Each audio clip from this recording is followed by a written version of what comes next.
પ્રીતિ, અમદાવાદ લોકસભા બેઠક પૂર્વ અને પશ્ચિમે બંને બેઠક બહુ ચર્ચાસ્પદ પણ રહેલી છે અને આજે જનાદેશનો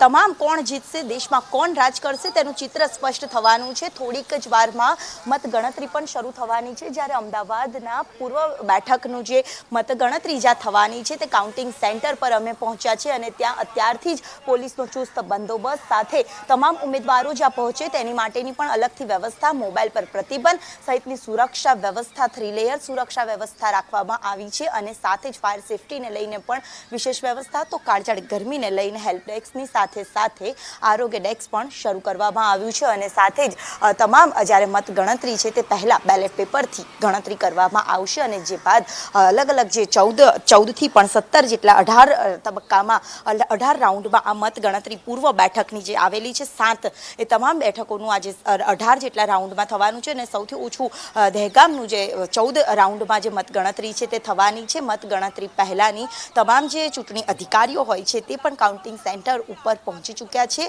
7 વાગે પણ મીડિયાને પણ પ્રવેશ આપશે, ત્યારે તમામ જે કેવા પ્રકારની તૈયારીઓ છે, કાઉન્ટિંગ સેન્ટરની પણ અત્યારે અંદર